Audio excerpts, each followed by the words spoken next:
To create a scatter plot in Excel, we must first determine what our independent and dependent variables are, then highlight the data associated with each.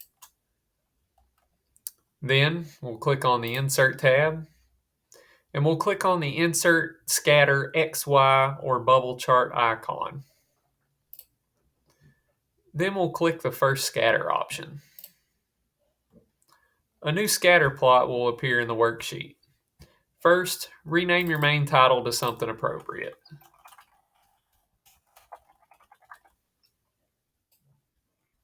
By clicking on the plus sign icon near the upper right of the scatter plot, we have several options that we can utilize to add various elements.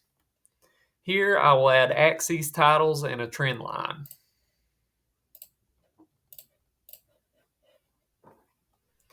To add an equation for my trend line, I'll double click on it,